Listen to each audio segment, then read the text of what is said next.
ഇന്നിപ്പോൾ ബഹുമാനപ്പെട്ട ആദരവായ റിപ്പോർട്ട് വരുന്ന ദിവസമാണല്ലോ. ആ ആദരവായ റിപ്പോർട്ട് എങ്ങനെയാവും എനിക്കൊരു കണക്കൂട്ടലുണ്ട്. അപ്പോൾ അതിനെ എന്താ പറയുക, സ്വീകരിക്കാൻ വേണ്ടിയിട്ട് ഇങ്ങനെ തലപ്പൊലി എന്തി നിൽക്കുകയാണ്. ആദരവായ റിപ്പോർട്ട് 30 ദിവസം കഴിഞ്ഞിട്ട് SIT കൊടുക്കുന്നത്.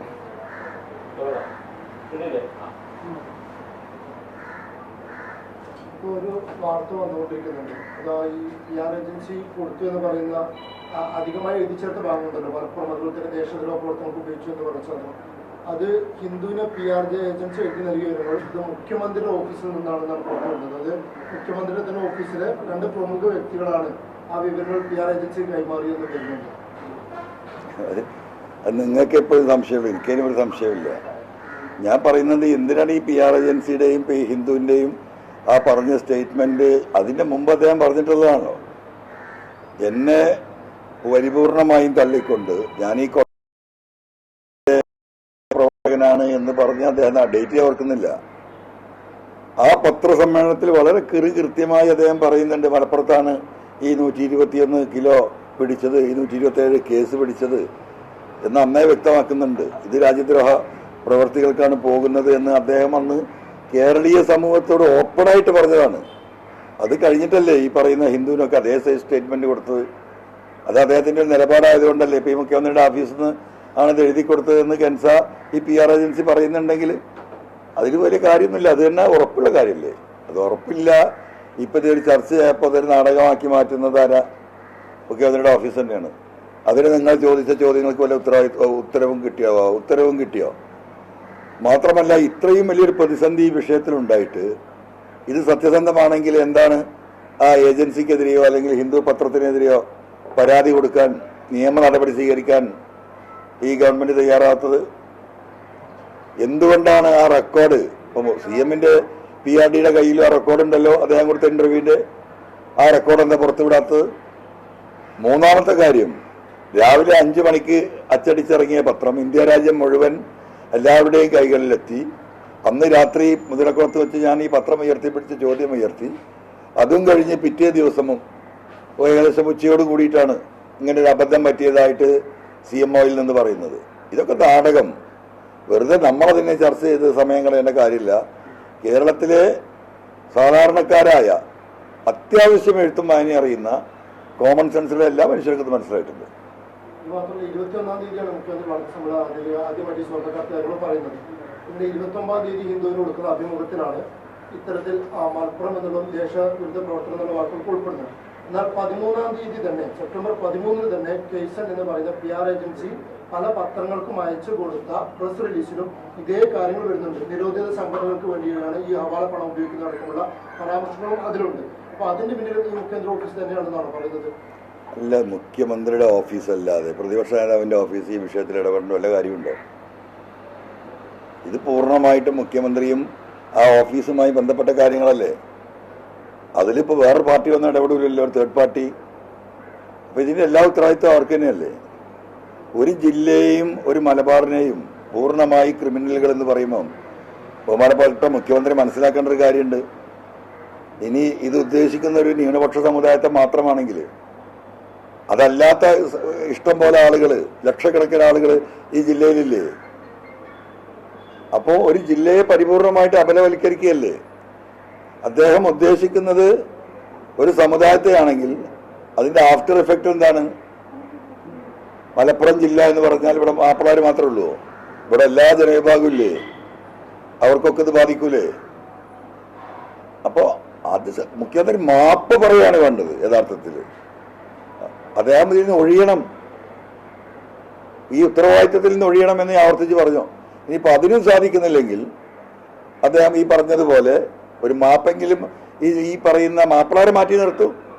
മലപ്പുറം ജില്ലയിൽ 10-20 ലക്ഷം അല്ലാത്ത സമുദായക്കാരുണ്ടല്ലോ, അവരോട് അദ്ദേഹം മാപ്പ് പറയണ്ടേ? ഇനിയിപ്പോൾ ഈ പദം ഒഴിഞ്ഞു കൊടുക്കാൻ വലിയ പ്രയാസം ഉണ്ടെങ്കിൽ അവിടെ മുഹമ്മദ് റിയാസും വീണയൊക്കെ ഉണ്ടല്ലോ, അവരാരെങ്കിലും, കാരണം നമ്മൾ പല മുഖ്യമന്ത്രിമാരും കണ്ടിട്ടുണ്ടല്ലോ സ്ഥാനം ഒഴിയുമോ. ലല്ലു പ്രസാദും അതുപോലെ തന്നെ UP മുഖ്യമന്ത്രിയും ഒക്കെ ഇതേപോലെ ഒരു സന്നിഗ്ധ ഘട്ടത്തിൽ കുടുങ്ങിയ സമയത്ത് അവരെന്താ ചെയ്ത്? എഴുത്തും വായനയും കൂടി അറിയാത്ത ഭാര്യയാണ് ലല്ലു പ്രസാദിന്റെ ഭാര്യ. അന്ന് സ്കൂളിലേ പോയിട്ടില്ല. അവരാണ് മുഖ്യമന്ത്രി പദം ഏൽപ്പിച്ചത്.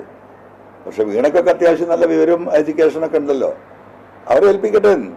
ബാക്കി ഈ പാർട്ടി ഏറ്റെടുക്കുമല്ലോ, ആ പാർട്ടിക്ക് വീണ ജയിപ്പിക്കാൻ കഴിയുമല്ലോ. എങ്ങനെയെങ്കിലും ഈ കേരളത്തെ നിന്ന് രക്ഷപ്പെടുത്തി തന്നാൽ മതി ഈ വിഷയത്തിൽ നിന്ന്. അതിനുള്ളൊരു മഹാമനസ്കരെങ്കിലും കാണിക്കട്ടെ. അപ്പൊ അറിവില്ലായ്മ ഇല്ലല്ലോ, ഈ പറഞ്ഞ റിയാസിനായാലും മകൾ വീണക്കായാലും അങ്ങനെയും ചെയ്യാമല്ലോ. മന്ത്രിമാർ തുടർച്ചയായി പറഞ്ഞുകൊണ്ടിരിക്കുന്നത് മുഖ്യമന്ത്രിക്ക് ഒരു PR ഏജൻസിയുടെ ആവശ്യമില്ല എന്നുള്ളതാണ്. അങ്ങനെ പ്രതിരോധിക്കാനാണ് ശ്രമിക്കുന്നത്. അല്ല, മുഖ്യമന്ത്രിക്ക് PR ഏജൻസിയുടെ ആവശ്യമില്ല എന്ന് മന്ത്രിമാർ പറയുന്നു. മുഖ്യമന്ത്രി തന്നെ പറയുന്നു, മുഖ്യമന്ത്രിയുടെ ഓഫീസ് തന്നെ പറയുന്നത് PR ഏജൻസിക്ക് പറ്റിയ തെറ്റാണ്. അപ്പം ഞാൻ പറയുന്നത് വെച്ചാൽ ഇതൊന്നും വേണ്ട, PR നടത്താനുള്ള ശേഷി പറഞ്ഞ റിയാസിനും വീണക്കൊക്കെ തന്നെ ഉണ്ട്. അവർക്ക് തന്നെ സ്വയം PR ആയി മാറിയാലും അതേ ആവശ്യമുള്ളൂ.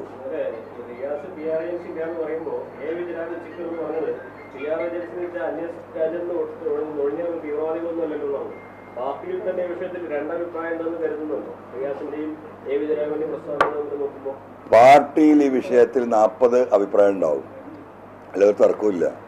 ഒരഭിപ്രായം പറയാനില്ല നട്ടലുള്ള ഒരു കമ്മ്യൂണിസ്റ്റുകാരനും ഈ പാർട്ടി നേതൃത്വത്തിൽ ഇല്ലാത്തതിൻ്റെ ദുരന്തമാണ് ഈ കമ്മ്യൂണിസ്റ്റ് പാർട്ടി ഇന്ന് കേരളത്തിൽ അനുഭവിക്കുന്നത്. ആരെയാണ് ഇവർ ഈ പേടിക്കുന്നത്? CM-നെ സംബന്ധിച്ച് അജിത് കുമാറിനെയും ശശിനെയും ഒക്കെ നല്ല പേടിയാണ്, അത് യാതൊരു തർക്കമില്ല, എല്ലാവർക്കും ബോധ്യമായതാണല്ലോ. പാർട്ടി ആരെയാണ് പേടിക്കുന്നത്? CM-നെ. അപ്പൊ എവിടെ പാർട്ടി കുടുങ്ങിക്കിടക്കുന്നത്? പാർട്ടി ലീഡർഷിപ്പിൽ നിന്ന് മനസ്സിലാകേണ്ട സമയം കഴിഞ്ഞല്ലോ.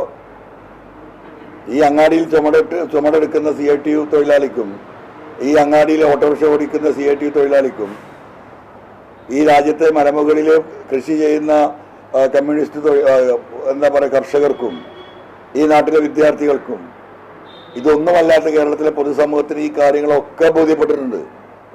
ബോധ്യപ്പെടാത്തത് കമ്മ്യൂണിസ്റ്റ് പാർട്ടിയുടെ നേതൃത്വത്തിന് മാത്രമാണ്. എങ്ങോട്ടാ കൊണ്ടുവന്നത്? പശ്ചിമ ബംഗാളോ ത്രിപുരയോ? അതാ എനിക്ക് ശേഷം പ്രളയം എന്ന മുഖ്യമന്ത്രിയുടെ സ്റ്റാൻഡ് ഇവർ ഒരുമിച്ച് തീരുമാനമെടുത്തോ? അവരെ എക്സ്പ്ലെയിൻ ചെയ്യണം, CPM നേതൃത്വം എക്സ്പ്ലെയിൻ ചെയ്യണം.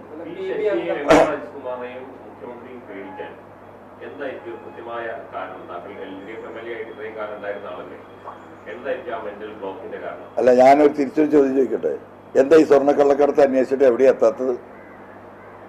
എന്താണ് ഞാൻ ഉന്നയിച്ച ചോദ്യങ്ങൾക്ക് മറുപടി ഇല്ലാത്തത്? എന്താണ് ഒരു ജുഡീഷ്യൽ അന്വേഷണത്തിന് എന്നെ ഉൾപ്പെടെ ബഹുമാനപ്പെട്ട മുഖ്യമന്ത്രി പറഞ്ഞല്ലോ ഞാനിതിന്റെ പിന്നിലുണ്ടാകുന്നു, എന്നെ ഉൾപ്പെടെ ബുക്ക് ചെയ്തിട്ട് ജുഡീഷ്യൽ അന്വേഷണം നടത്തട്ടെ? ഇത്ര ദിവസമായി പറയുന്നു, വെല്ലുവിളിക്കുന്നത്, എന്താ അതിനും തയ്യാറില്ലാത്തത്? അപ്പൊ ജനങ്ങൾ അറിയിക്കട്ടെ എന്തുകൊണ്ടാകുന്നില്ലേ?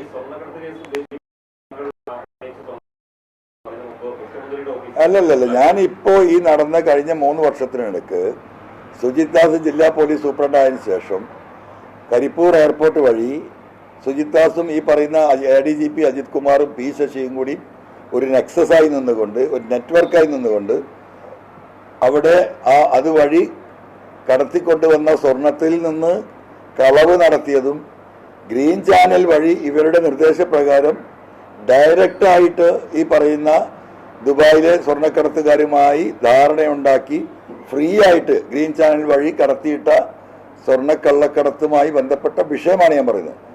പഴയ കാര്യമൊന്നും ഞാൻ പറഞ്ഞിട്ടില്ല, എനിക്കതിനെക്കുറിച്ച് അറിയില്ല, ഞാനത് പഠിച്ചിട്ടുമില്ല.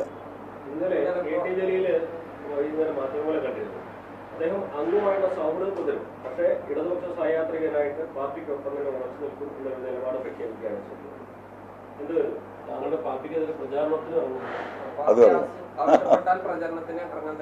അല്ല, ഞാനതില് ഇപ്പൊ ഈ പറഞ്ഞ പോലെ ജലീൽ MLA ഒന്നും കുറ്റം പറയാൻ ഞാൻ ആളല്ല. അവരുടെയൊക്കെ പ്രശ്നം എന്താണെന്ന് വെച്ചാൽ അവരൊക്കെ മറ്റാരുടെയോ കാലിലാണ് നിൽക്കുന്നത്. ഞാൻ എൻ്റെ സ്വന്തം കാലിൽ, ജനങ്ങളുടെ കാലിൽ, എൻ്റെ കാലിൽ ജനങ്ങളുടെ കാലിൽ കയറ്റിവെച്ചാണ് നിൽക്കുന്നത്. അപ്പോൾ അവർക്കൊന്നും സ്വയം നിൽക്കാൻ ശേഷിയില്ലാത്തതിന്, അല്ലെങ്കിൽ ഈ പറഞ്ഞതുപോലെ ജനകീയ വിഷയങ്ങൾ സത്യസന്ധമായി ധീരമായി ഏറ്റെടുക്കാൻ അവർക്ക് ശേഷിയില്ലാത്തതിന് നമുക്ക് കുറ്റം പറയാൻ പറ്റില്ല. ഓരോരുത്തരുടെ ശേഷിയുടെ പ്രശ്നം. അപ്പോൾ അദ്ദേഹത്തിനെയൊക്കെ സംബന്ധിച്ച് അത്രേ പറ്റുള്ളൂ. അതുകൊണ്ട് അദ്ദേഹം അങ്ങനെ തീരുമാനത്തിലുണ്ടാവും. അദ്ദേഹം ഇത്ര ദിവസം സാധാരണ എല്ലാ വിഷയങ്ങൾക്കും സർക്കാരിനെയും CPM-നെയും ഒക്കെ പ്രൊട്ടക്ട് ചെയ്തുകൊണ്ട് ഫേസ്ബുക്കിൽ പോസ്റ്റ് ഇടുകയും മാധ്യമങ്ങളോട് സംസാരിക്കുകയും കുറച്ച് ദിവസമായിട്ട് ചില കാര്യങ്ങൾ തുറന്നു പറയുമെന്ന് പറഞ്ഞു. ഇന്നലെ രാവിലെ അദ്ദേഹം പറഞ്ഞത് എനിക്ക് മുഖ്യമന്ത്രിയോടോ CPM-നോടോ പ്രത്യേക ഒരു പ്രതിബദ്ധതയില്ല, ഇനി ഞാൻ സ്വതന്ത്രനാണ് എന്ന് പറഞ്ഞു. പക്ഷെ വൈകുന്നേരം വന്ന് പറയുന്നത് എന്നെ വെടിവെച്ച് കൊന്നാലും മുഖ്യമന്ത്രിക്കെതിരെ പറയില്ല എന്നുള്ളതാണ്. അപ്പൊ അദ്ദേഹത്തെ പിന്നെ ആരെങ്കിലും ബന്ധപ്പെട്ട് ആ രീതിയിൽ പറയിപ്പിച്ചതാവാൻ സാധ്യതയുണ്ടാവും. എന്നെ വെടിവെച്ച് കൊന്നാലും മുഖ്യമന്ത്രിക്ക് പറയില്ല. അപ്പൊ ആരോ വെടിവെക്കെന്ന് പറഞ്ഞിട്ടുണ്ടാവും, അതുകൊണ്ട് മാറിയതാവും. മനുഷ്യന് ജീവനപ്പേടി ഉണ്ടാവില്ലെന്ന്. ജീവനപ്പേടി ഇപ്പൊ നമുക്ക് തടുക്കാൻ കഴിയില്ലല്ലോ.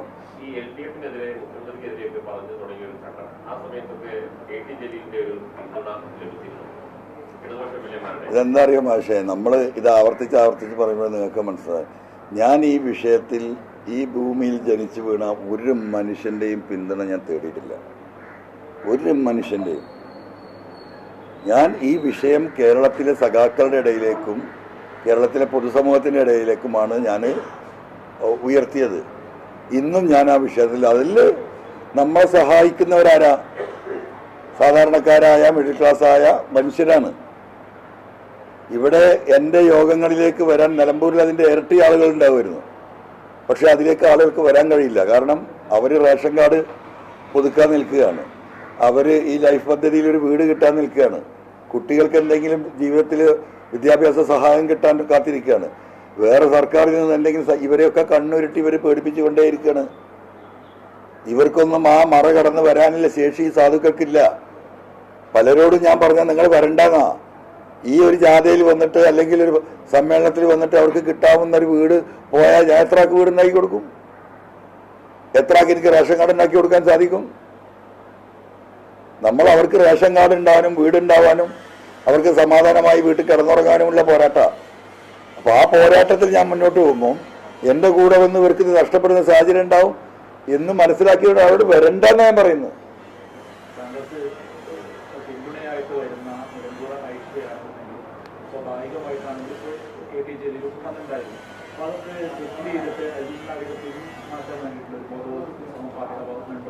ആയിഷാത്ത ഇതിലെ പോകുമ്പോൾ ഇവിടെ കയറിയതാണ്. ബാപ്പു വെള്ളിപ്പറമ്പ് എന്നെ നേരിട്ട് വന്ന് കണ്ടിട്ട് എനിക്ക് പിന്തുണ അറിയിക്കാൻ വന്ന. ആയിഷാത്ത പോകുന്ന വഴി ഞാൻ എൻ്റെ മോനെ എൻ്റെ കൂടെ ഉണ്ട് കേട്ടോ എന്ന് പറയാൻ വന്നതാ. എൻ്റെ വീട്ടുകാരിലാണ് വന്നത്. അതിനൊക്കെ എങ്ങനെയും മാറ്റി പറയിച്ചൂടെ? 90 വയസ്സായി, ആരോഗ്യ പ്രശ്നങ്ങളുണ്ട്, ജീവിത പ്രശ്നങ്ങളുണ്ട്. നിലമ്പൂരിൽ അവർക്ക് ചുറ്റുപാടുമുള്ളത് ഈ പറയുന്ന ആളുകളാണ്. സ്വാഭാവികമല്ലേ, അതൊക്കെ അതിന് വഴിക്ക് പോകും. എന്നാലും അവരുടെ മനസ്സ് എവിടെയാണെന്നുള്ളത് കേരളത്തിൽ ജനങ്ങൾക്കറിയാലോ. അത്രയും നമ്മൾ ആഗ്രഹിക്കുന്നു. നമ്മൾ മനുഷ്യൻ്റെ മനസ്സ് നമ്മളെ കൂടെ നിൽക്കണമെന്ന് ആഗ്രഹിക്കുന്നത്. ശാരീരികമായി പലർക്കും ഒന്നും നിൽക്കാനുള്ള ശേഷിയില്ല. അവർ ഈ പറഞ്ഞ കണ്ണുരുട്ടി ഭീഷണിപ്പെടുത്തി ഈ പറയുന്ന റേഷൻ കാർഡ് മുടക്കുന്ന ആ ഒരു പ്രവർത്തനം അല്ലാതെ വേറെ എന്തെങ്കിലും നടത്താനുണ്ടോ? നടക്കട്ടെ.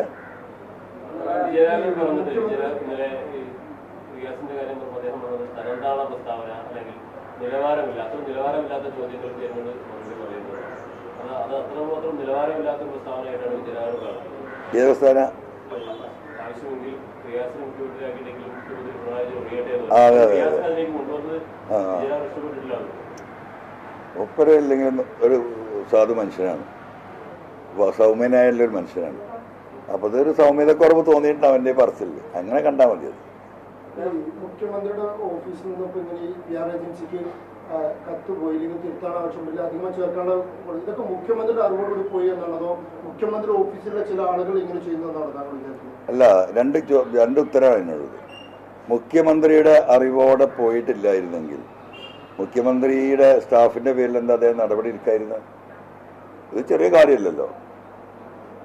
അങ്ങനെ നടപടി എടുത്തിരുന്നെങ്കിൽ നമുക്ക് മനസ്സിലാക്കാമായിരുന്നു ഇത് മുഖ്യമന്ത്രിയുടെ അറിവോടെ അല്ല എന്ന്. അങ്ങനെ ഒരു നടപടിയും ഇല്ലാത്തതിൻ്റെ അടിസ്ഥാനത്തിൽ എന്താ മനസ്സിലാക്കേണ്ടത്? മുഖ്യമന്ത്രിയുടെ അറിവോടെയും നിർദ്ദേശപ്രകാരവുമാണ് ഈ കാര്യം നടന്നതെന്നല്ല നമ്മൾ മനസ്സിലാക്കേണ്ടത്. ഇതൊക്കെ ഒരു കോമൺ സെൻസിൽ നമുക്ക് ആലോചിക്കാവുന്ന കാര്യമല്ലേ ഉള്ളൂ.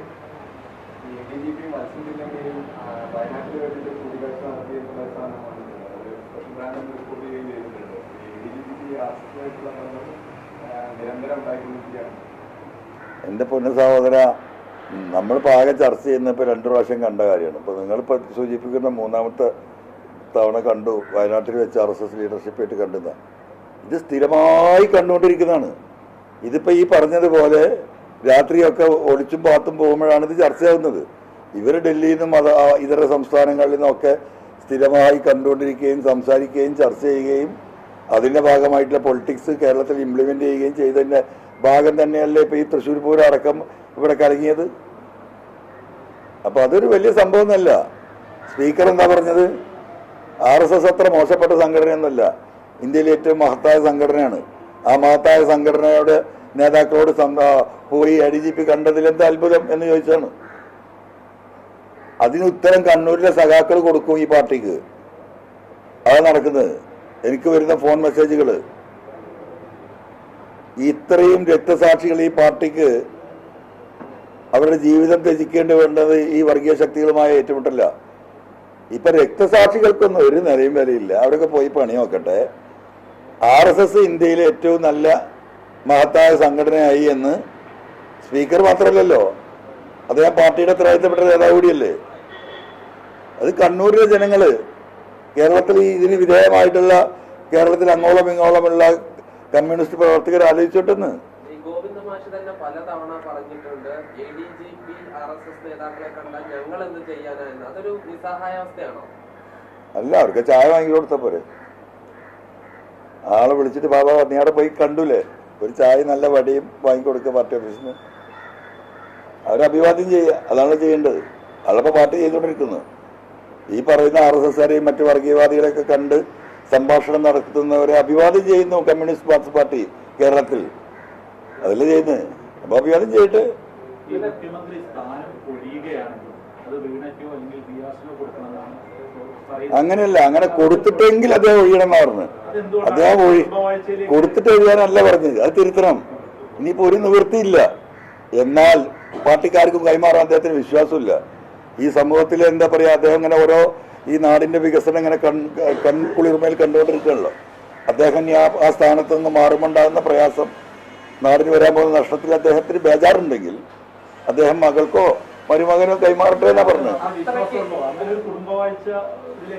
കുടുംബവാഴ്ച എന്ന് പറഞ്ഞത് അതൊരു അഡ്ജസ്റ്റ്മെന്റ് എന്ന് പറഞ്ഞാൽ മതി. താങ്കൾ പറയാൻ ഉദ്ദേശിച്ചത് മുഖ്യമന്ത്രി അത്രയും മോശം ഭരണമാണ്, അത്രയും തരം താഴ്ന്ന ഒരു ഭരണമാണ് കാഴ്ചവെക്കുന്നത് എന്നുള്ളതാണ്. അദ്ദേഹം ഇപ്പൊ എടുക്കുക, അങ്ങനെയൊന്നും ഞാൻ പറഞ്ഞിട്ടില്ല. ഈ വിഷയത്തിൽ, ഈ സ്വർണ്ണക്കള്ളക്കടത്തുമായി ബന്ധപ്പെട്ട വിഷയത്തിൽ, പൂരം കലക്കിയ വിഷയത്തിൽ പോലീസ് ഉദ്യോഗസ്ഥർ നിരന്തരമായി RSSന്റെയും മറ്റു വർഗീയ ശക്തികളുടെയും നേതാക്കളുമായുള്ള അവരുടെ സമ്പർക്കം, ഈ വിഷയങ്ങളിൽ അദ്ദേഹം എടുത്തത് വളരെ നിലവാരം കുറഞ്ഞ തീരുമാനമാണ് എന്ന് ഉറച്ചു വിശ്വസിക്കുന്ന ആളാണ് ഞാൻ. നിലവാര തകർച്ച തന്നെയാണ്. അതിന്റെ ആഫ്റ്റർ ഇഫക്റ്റ് ഈ പാർട്ടിക്കാണ്. ആ പാർട്ടി അതിനെ സല്യൂട്ട് ചെയ്യാണ്. അപ്പൊ പിന്നെ സഖാക്കളിന് എന്താ ചെയ്യേണ്ടത് അവരാലോചിക്കട്ടെ.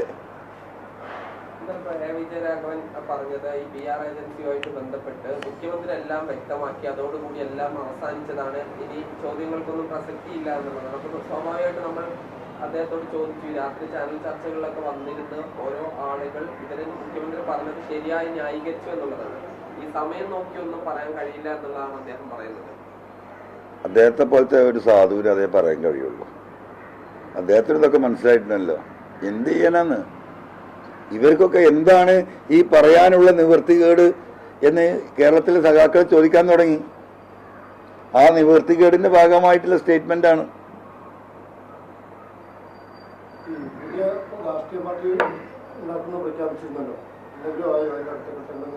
അതിന്റെ പണിയിലായി, നിങ്ങളൊരു ഒഴിവ് തരുന്നില്ലല്ലോ.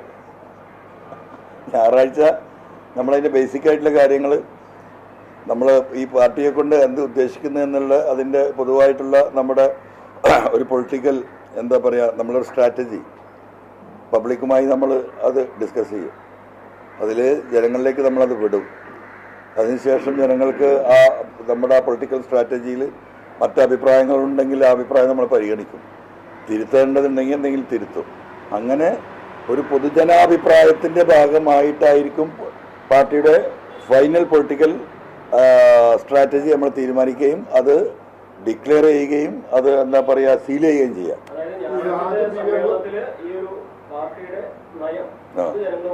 പങ്കുവെക്കുന്നുണ്ട്.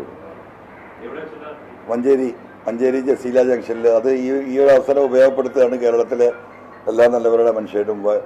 6-ാം തീയതി ഈ വരുന്ന സൺഡേ വൈകുന്നേരം 6 മണിക്ക് മഞ്ചേരി ടൗണിൽ ജസീല ജംഗ്ഷനിലെ ബൈപ്പാസിലുള്ള വലിയ പ്രത്യേകം സജ്ജമാക്കിയ മൈതാനത്തിലാണ് എല്ലാ ജനാധിപത്യ മതേതര വിശ്വാസികളും ഈ വിഷയങ്ങൾ മനസ്സിലാക്കിയിട്ട് ഇന്ന് ഈ സമൂഹത്തിൽ നടക്കുന്ന പോലീസിൻ്റെ ഈ ഗുണ്ടായിസം, പൊളിറ്റിക്കൽ ലീഡേഴ്സിൻ്റെ ഇടയിലുള്ള ഈ നെക്സസ്, നാട് നേരിടുന്ന പൊതുവായ വിഷയങ്ങൾ, ഒരു സമൂഹത്തെ മുഴുവൻ എന്താ പറയുക അപരവൽക്കരിക്കുന്ന മുഖ്യമന്ത്രിയുടെ നിർദ്ദേശങ്ങൾ, തീരുമാനങ്ങൾ, അദ്ദേഹത്തിൻ്റെ സ്റ്റേറ്റ്മെൻറ്റ് തുടങ്ങി താമർ ജിഫ്രി വിഷയം വരെയുള്ള വിഷയങ്ങൾ ഒന്ന് നമ്മളവിടെ പ്രതിപാദിക്കപ്പെടും.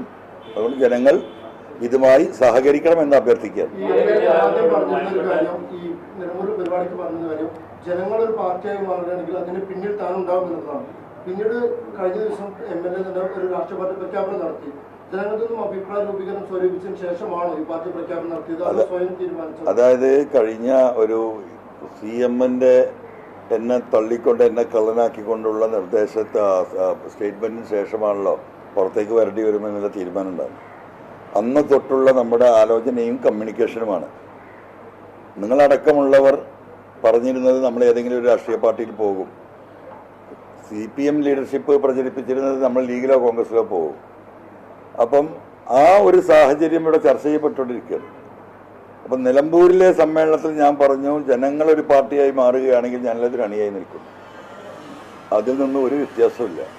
ഇപ്പം സംഭവിച്ചുകൊണ്ടിരിക്കുന്നത് എന്താണെന്ന് വെച്ചാൽ കഴിഞ്ഞ കുറച്ച് ദിവസങ്ങളായിട്ട് എനിക്ക് വലിയ സമ്മർദ്ദം ജനങ്ങളുടെ ഈ പറയുന്ന എല്ലാ രാഷ്ട്രീയ പാർട്ടിയിൽപ്പെട്ടവരാണ്. ചിലതൊന്നും നിങ്ങളോട് ഡിസ്ക്ലോസ് ചെയ്യാൻ ഇപ്പം പറയാൻ പറ്റില്ല. ഇവരൊക്കെ ഇനി നാളെ പൊതുസമൂഹത്തിൽ പെട്ടെന്നൊരു പ്രത്യക്ഷപ്പെടുമ്പോഴാണ് നിങ്ങൾക്ക് മനസ്സിലാക്കുക. വലിയ അടിയൊഴുക്കുകൾ ഈ പറഞ്ഞ വിഷയത്തിലുണ്ട്. അതുകൊണ്ട് ഇനി നിങ്ങളിത് നീട്ടരുത്. നിങ്ങളുടെ പാർട്ടിയുടെ നയം രൂപീകരിച്ചത് ജനങ്ങളോട് പറഞ്ഞത് പ്രഖ്യാപിക്കണം. ഞങ്ങളെല്ലാം ഇതിലേക്ക് ചേർന്നുകൊണ്ടിരിക്കുകയാണ്. അതുകൊണ്ട് ഇത് നീട്ടരുത് എന്ന പൊതുസമൂഹത്തിൻ്റെ വലിയ സമ്മർദ്ദത്തിന് വിധേയമായിട്ടാണ് എനിക്ക് ഇന്നലെ അങ്ങനെ പറയേണ്ടി വന്നിട്ടുള്ളത്. പുതിയ പാർട്ടി പ്രഖ്യാപിക്കുകയാണെങ്കിൽ ഈ നിയമസഭയുടെ കാലാവധി കഴിഞ്ഞ് അത് ചേരാൻ കഴിയുമെന്ന് ചില നിയമവൃത്തങ്ങൾ പറയുന്നുണ്ട്. അങ്ങനെയാണെങ്കിൽ ഈ ഒരു പാർട്ടി പ്രഖ്യാപിക്കുമ്പോൾ അതിൽ പങ്കാളിയാവാതിരിക്കുന്നത് നിയമപരമായ സാഹചര്യം വരില്ലേ? അല്ല, ആ സാഹചര്യത്തെ നമ്മൾ നേരിടും. വേണ്ടിയ രാജ്യക്കും അത്രയല്ലേ ഉള്ളൂ. അതൊന്നും വിഷയമല്ല. അതെങ്ങനെ മാനേജ് ചെയ്യാൻ പറ്റും നമ്മൾ ആലോചിക്കുന്നുണ്ട്. ഞാനിപ്പോൾ നമുക്ക് വേണ്ടിയിട്ടല്ല, എനിക്ക് വേണ്ടിയിട്ടല്ലല്ലോ. അതിലിപ്പോൾ ഒരു MLA പണി പോകണി പോട്ടെ, ഞാനത് വിഷയമാക്കുകയില്ല. നമ്മൾ ഈ ഒരു പോരാട്ടമാണിത്. ഈ പോരാട്ടത്തിൻ്റെ മുന്നിൽ നിന്ന് നയിക്കാൻ ഈ 3 അക്ഷരം വേണമെന്നുള്ള അഭിപ്രായമൊന്നും എനിക്കില്ല. അതാണ് നിയമമെങ്കിൽ ആ നിയമത്തിന് വിധേയമായി എന്ത് നടപടിയാണോ ഞാൻ സ്വീകരിക്കേണ്ടത് ഞാൻ സ്വീകരിക്കും. അതുകൊണ്ട് ഇപ്പൊ നമുക്ക് ഈ പോരാട്ടം നിർത്താൻ പറ്റുമോ? അതിൽ ഇന്നലെ UDF പറഞ്ഞത് ഒരു പാർട്ടി രൂപീകരിക്കുകയാണെങ്കിൽ ആ വിഷയം ഗൗരവമായി ചർച്ച ചെയ്യുന്നുണ്ട്. എന്നാൽ പ്രാഥമികമായി തന്നെ കുഞ്ഞാലിക്കുട്ടി സാഹിബ് പ്രതിപക്ഷ നേതാവൊക്കെ ആയിട്ട് ചർച്ച ചെയ്തു എന്നുള്ളതാണ്. അപ്പോൾ ഇപ്പോഴത്തെ കേരളത്തിന്റെ പശ്ചാത്തലത്തിൽ ഒരു മുന്നണി സംവിധാനത്തിൽ നിന്നുകൊണ്ട് മാത്രമേ പ്രവർത്തിക്കാൻ കഴിയുള്ളൂ എന്ന് വിശ്വസിക്കുന്നുണ്ടോ, അതോ പൂർണ്ണമായിട്ട് സ്വതന്ത്രമായിട്ട് അങ്ങനെ പോകാൻ കഴിയുമോ? ഇല്ല, ഞാനതൊന്നും ഇപ്പം ആലോചിക്കുന്നില്ല. പൂർണ്ണമായിട്ട് സ്വതന്ത്രമായിട്ട് പോകാൻ കഴിയുന്ന രാഷ്ട്രീയ സാഹചര്യം ഇപ്പം നമ്മൾ അസസ് ചെയ്താലില്ല. ഇനി അങ്ങനെ ഒരു സാഹചര്യം ഉണ്ടെങ്കിൽ അപ്പം അതിനെക്കുറിച്ച് ആലോചിക്കും.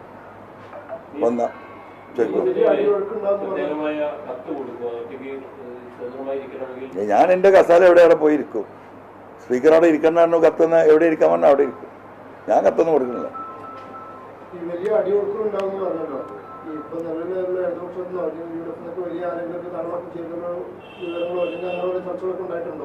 ഒരുപാട് ആഗ്രഹമുള്ള ആളുകൾ ഈ വിഷയത്തിൽ നമ്മൾ ഉയർത്തുന്ന ഈ നിലപാട് 100% ശരിയാണെന്ന് വിശ്വസിക്കുന്ന ഉത്തരവാദിത്തപ്പെട്ട നേതാക്കൾ ഇവരൊക്കെ ഇതിലുണ്ട്. പക്ഷേ അവരൊക്കെ ഞാൻ ഈ പറഞ്ഞതുപോലെ പലരും പലതിനെയും ഭയപ്പെടുന്നു. എന്നാൽ ജീവഭയം തന്നെയാണ് കാര്യമായിട്ട്. ആ നാട്ടിൽ ജീവിക്കാൻ കഴിയില്ല. ചിലരൊക്കെ എന്നോട് പറഞ്ഞത്, സഖാവേ ഒരു രക്ഷയില്ല, നമ്മളെ കുടുംബത്തെ അങ്ങ് നാറ്റിക്കും. അത് നാറ്റിച്ച കുറേ പഴയ കഥകൾ പഴയ ലീഡേഴ്സ് പാർട്ടി വിട്ടപ്പോൾ പോയപ്പോൾ പറഞ്ഞു, നിങ്ങൾക്കൊക്കെ അത് നേരിടാനുള്ള ശേഷി നിങ്ങൾക്കുണ്ട്, നമ്മളൊക്കെ തകർന്നു പോകും. അങ്ങനത്തെ പറഞ്ഞു, നമ്മളൊക്കെ തകർന്നു പോകും, നമ്മളെ മക്കളൊന്നും പുറത്തിറങ്ങാൻ കഴിയാത്ത വിധത്തിലാവും. അതുകൊണ്ടാണ് സഖാവേ നിങ്ങൾ കുറച്ച് മുന്നോട്ട് പോവാം, എന്നിട്ട് ഒന്നൊന്ന് ഈ ഇതിലൊന്നും എന്താ പറയുക, ഒരു തിരമാല ഒന്ന് അടങ്ങിയാൽ ഞങ്ങളൊക്കെ അതിലേക്ക് വരാം എന്ന് തന്നെ പറയുന്നത്.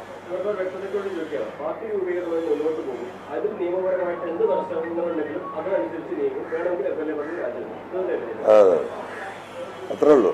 നമ്മൾ ഈ പോരാട്ടം തുടരും. ആ പോരാട്ടം തുടരാൻ MLA പദവി നിയമപരമായി തടസ്സാണെങ്കിൽ ഈ സാധനം എടുത്ത് അങ്ങോട്ട് കൊടുക്കും, അത് പിടിച്ചോന്ന് പറയും. ഈ പോരാട്ടമായിട്ട് നമ്മൾ മുന്നോട്ട് പോകും, യാതൊരു തർക്കമില്ല. വളരെ വേഗത്തിലാക്കുകയാണ് ഈ പാർട്ടി രൂപീകരണത്തിനുള്ള ശ്രമങ്ങൾ. ഇനിയിപ്പോ ബൈ ഇലക്ഷൻ വരാൻ പോവാണ് വയനാട്. അതിൽ നിങ്ങളുടെ പാർട്ടിക്ക് സ്ഥാനാർത്ഥി ഉണ്ടാവും, അല്ലെങ്കിൽ എന്തായിരിക്കും അതിന്റെ നിലപാട്? അതായത് ഇപ്പം എനിക്ക് പറയാൻ കഴിയില്ല. നമ്മൾ പാർട്ടി രൂപീകരിച്ച് ഇതിനുമേൽ ലീഡർഷിപ്പൊക്കെ ഉണ്ടാവുമല്ലോ. ആ ലീഡർഷിപ്പുമായി ആലോചിച്ചിട്ടുള്ളൊരു ജനകീയ തീരുമാനം അതിൻ്റെ മുകളിലുണ്ടാവും. അങ്ങനെ പേരിന് ചർച്ചകൾ നടന്നുകൊണ്ടിരിക്കുന്നുണ്ട്. അത് അവിടെ നിന്ന് തിങ്കളാഴ്ച പറയും, അല്ല ഞായറാഴ്ച. കൊടിയും തീരുമാനിച്ചിട്ട് അതൊക്കെ എന്താ പറയുക, പാർട്ടി രജിസ്ട്രേഷൻ ഒന്നും ആയിട്ടില്ലല്ലോ. നമ്മളതിൻ്റെ ബേസിക് പ്രിൻസിപ്പിൾസ് നെയിം അന്ന് ഡിക്ലെയർ ചെയ്തും അടുത്ത സ്റ്റെപ്പിലേക്ക് നീങ്ങും. ഇവിടെ എന്തോരം തിരക്കി പെട്ടെന്നാക്കി കൂടെ ഇത് ആക്കാം നമുക്ക്.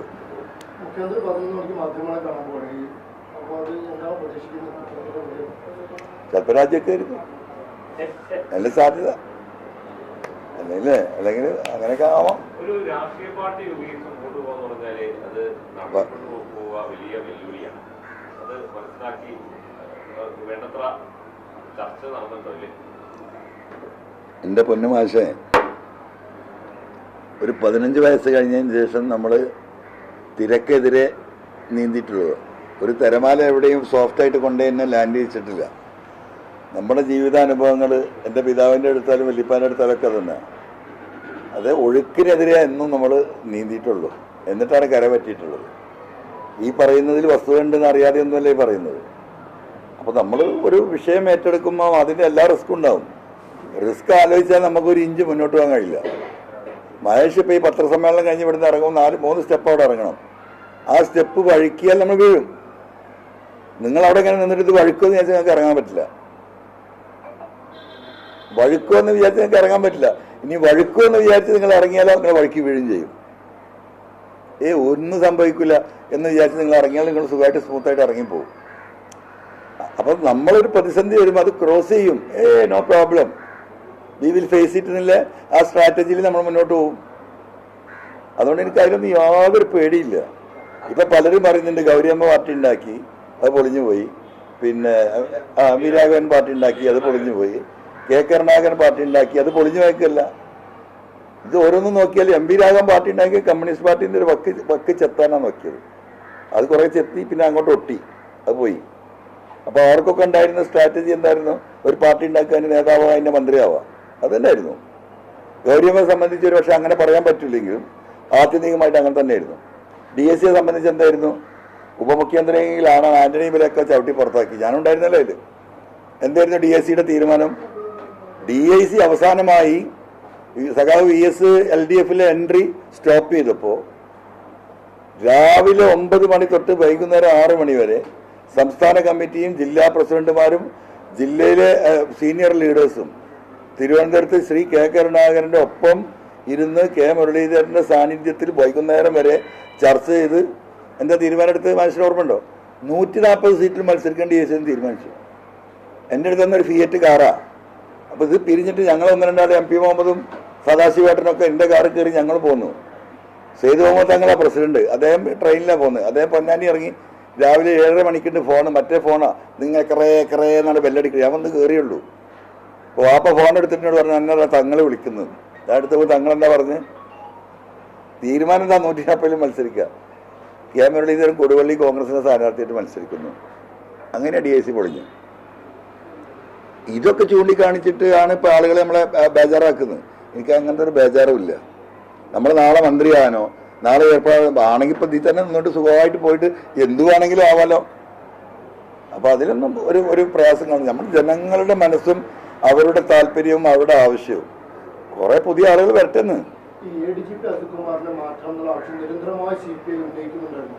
അപ്പോൾ ഇന്നത്തെ അവസാനം കഴിഞ്ഞ ദിവസം രാത്രി വിനോദ് വിശ്വ മുഖ്യമന്ത്രിയുമായി കൂടിക്കാഴ്ച നടത്തി. ഈ നിമിഷം വരെയും അതിലൊരു നടപടിയും ഉണ്ടായിരുന്നു. അപ്പോൾ CPIയുടെ ഒരു നിലപാടിന് അവിടെ പ്രസക്തി ഇല്ലാതാവുന്നുണ്ടോ? അതൊക്കെ CPIക്കാരെ ആലോചിക്കട്ടെ. അവർ അത് സ്വയം ആലോചിച്ച് തീരുമാനിക്കട്ടെ. ഞാൻ എൻ്റെ അവിടുത്തെ സ്റ്റേറ്റ്മെൻറ്റ് പറഞ്ഞപ്പോൾ CPIക്കാരെ ചീത്തയും കൊണ്ട് കേൾക്കുന്നു.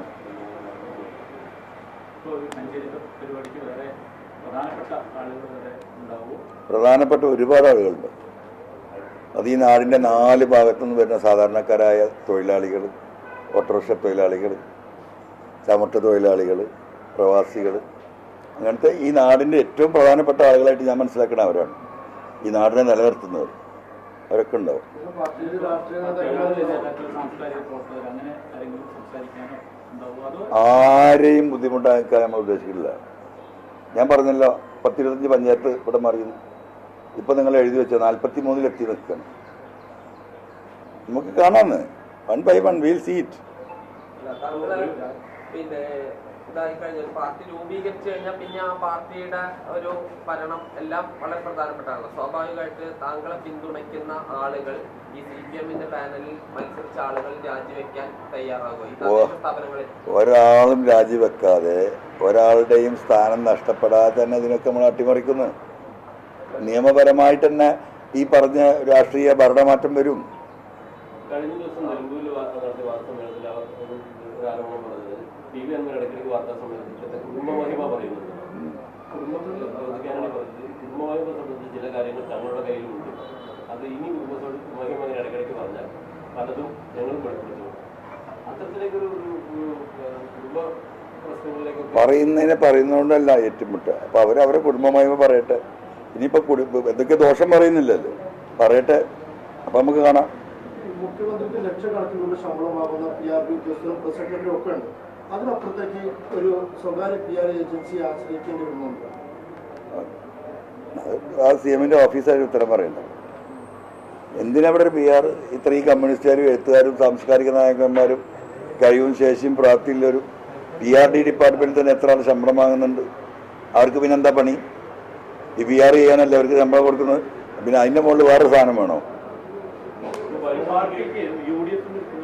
ചോദ്യം കഴിഞ്ഞാൽ അപ്പം നീക്കാൻ നമുക്ക്. രാഷ്ട്രീയ പാർട്ടി സ്വാഭാവികമായിട്ടും UDF ആകാംക്ഷയോടെയാണ് കാണുന്നത്. അപ്പൊ അതിലേക്ക് ചേരുന്നതുമായി ബന്ധപ്പെട്ട് എന്റെ പൊന്നാര മോനെ പാർട്ടി തന്നെ ആയിട്ടില്ല, അപ്പോഴേക്ക് ചേരുന്ന കാര്യം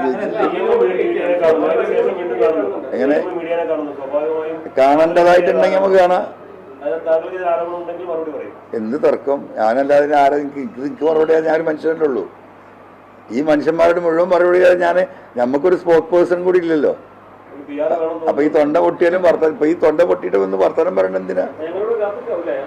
അല്ലാതെ കട്ടൻ ചായ വേണമെങ്കിൽ വരുത്താം നമുക്ക്.